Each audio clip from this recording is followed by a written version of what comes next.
Happy Wednesday, everyone.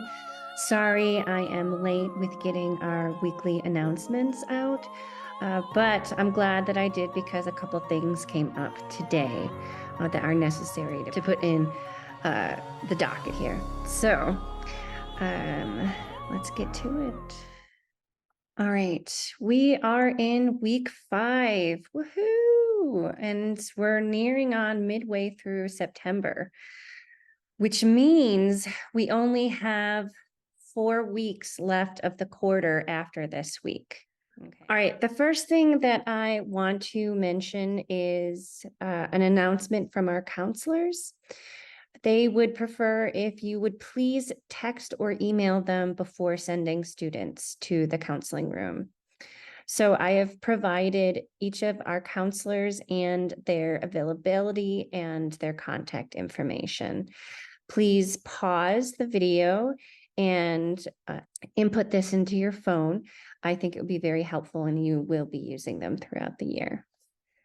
All right, so this is something that came up today. The new fad for not doing what you're supposed to be doing in class is changing the language settings on your Chromebooks. It's an easy fix, and I'm going to show you a video that I took of Francesca showing me all the little steps to take. And it seems like a lot, but it's not that many. Essentially, you're going to go down to the lower right-hand corner, and you're going to click on times, and you're going to click on settings. And then there should be an option for keyboard, language, and what we want is English US language. There are 2 different versions, but this is the one that you want. There's a couple other things in there that we're going to see in the video. Okay. All right. Okay, so from here, you can see the clock. And click on that. This one has the keyboard already in it, and you just want the simple US English. What's interesting is if I choose another kid, it might actually change it. Oh, no, that one's fine. Another option is if we went to add person, sometimes see how you see extended there? I click on that, it switched it again. And so you put it back to US English. The problem, this other kid's giving you another problem. Other Chromebooks, and I can't show it on this one, up here you would see the little gear that says settings. Unfortunately, I can't show you on this one, but you would click on that and you would find the keyboard and it would have more languages to choose from and you would choose US on that. Right. But that's what I have for this one here right Okay. All right. This also happened today. I had 4 people come into Portable One and be like, there's gas, Miss Evie. And Jodan went to go check it out, but he was explaining to me that often when there's a change in the weather, there's a lot of pressure that goes onto the outside unit and will release some gas. So Jodan advises for you to wait 5 minutes and see if the smell goes away. And then if it doesn't, please notify him as quickly as you can. After you're sure there's an issue, which can be problematic, but let's go with that. Monday, my MLSS hat is coming on. I'll be sending out a different presentation tomorrow about my role as the embedded MLSS coach for our school. But all that you really need to know is that on Monday, I'm doing what's called our first learning walk. And so I will be going in and out of all of our math and ELA classes, K through 8. And I shouldn't be spending more than 15 minutes in your classroom. I'll be taking pictures of things that are going on. And really, it's just looking at the flow of the classroom. This is not an observation for you or anyone individual. This is about the whole school as an entirety.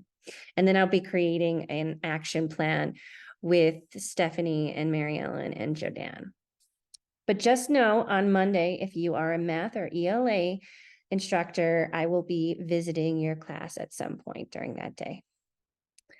Demonstration of mastery. I've been getting a lot of questions about that, and I've been putting together a big presentation, and it's just taking longer than expected. But also, You should be seeing that in the next couple of days.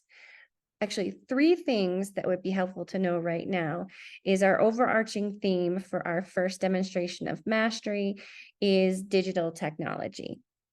All right. And then if you want to sit down and have a talk with me about what that means for each of your classes, we can set up an appointment time. I will then be putting what you're doing into a spreadsheet that includes, your grade, your subject, the project that you are doing, any type of equipment you might need, the date of the presentation, so I can be there and whoever else you plan on being there. So is it going to have parent participation and attendance or not? And you're not required. And I'll cover all of this in the presentation. And then obviously time and place. One more thing, you will be needing to hand in your lesson plan for your demonstration of mastery. That's part of the documents. So just start to think about, get those wheels turning about what you're going to be doing for your demonstration of mastery. All right, classroom management. There are some things I've been observing throughout the weeks. So I have found personally that scripts are very helpful. They break up and chunk up the lesson, and you can better organize what you're doing. It's up to you how involved and how detailed you want your script to be. But if you're having some time management and behavioral management issues in your classroom, I think scripts are the way to go.